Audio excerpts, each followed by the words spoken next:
And this is the continuation of our sourdough bread. So, yung first half, di ba, na-bake ko na siya as sourdough bread. So, this time, ito namang another half is gagamitin natin siya pang pizza. Ayan. So, pinakamasarap sa akin na pizza dough is itong sourdough bread.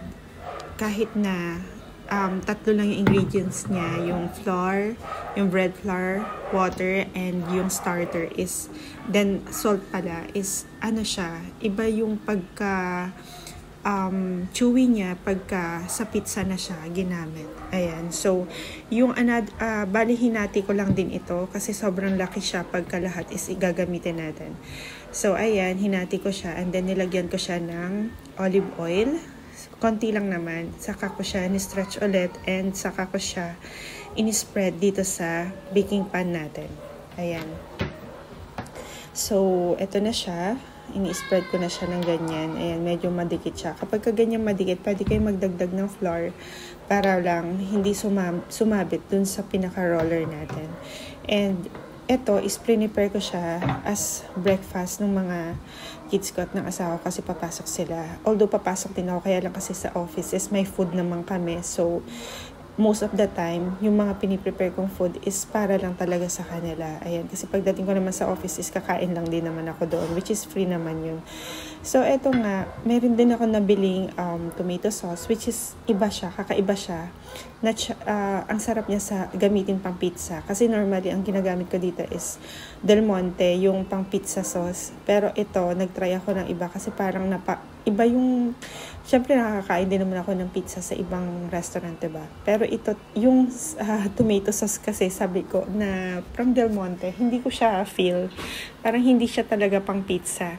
So, ayan, naghanap ako ng iba sa grocery and ito yung isa sa nasarapan ako. Ayan, so, ito lang naman, first time ko siyang gamitin pero iba yung lasa niya. Tapos, ayan, nag-spread lang ako ng cheese. Ito, grated cheese ko na siya with mozzarella. Yung mozzarella ko is Arla. Then, hinaluan ko lang siya ng Magnolia cheese. Ayan, saka ko na siya in-spread dito sa ibabaw ng dough natin. And after nga niyan, na mailagay ko tong mga cheese na yan, is nilagay ko na yung pepperoni natin. Ayun, yung pepperoni is tira lang din ito last 2024. Mga December yata siya nung nabili ko. So, ayan, ginamit ko na lang siya. Naka-freezer naman, so hindi siya basta nasisira. And most of the time, pag gumagawa ako ng pizza, kung ano-anong toppings ang nilalagay ko, nilalagyan ko pa siya ng pineapple, ng mushroom, at ng olives. So this time, siguro nga, dahil wala rin naman akong stock, pero may olive, pero parang hindi ko siya feel na lagyan. Parang naisip ko lang na pepperoni and cheese lang yung flavor niya. And it turns out na mas masarap siya pagka simple lang pala. Ayan, so ito na nga, in-spread ko na yung pepperoni.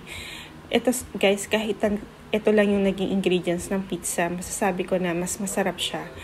Parang lasang-lasa mo yung cheese dun sa stretch ng dough. So yun, nag-complement siya parehas. Ayan, so ito, simpleng recipe lang siya ng paggawa ng pizza. And ito na nga siya nung mabake na. Ayan. So, umaapaw sa cheese, guys. So, sobrang sarap nito.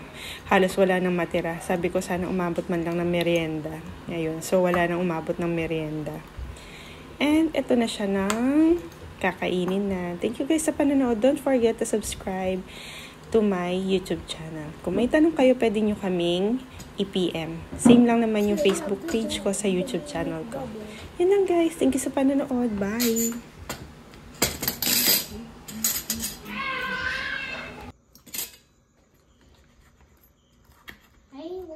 I don't like chicken nuggets pizza. Moses.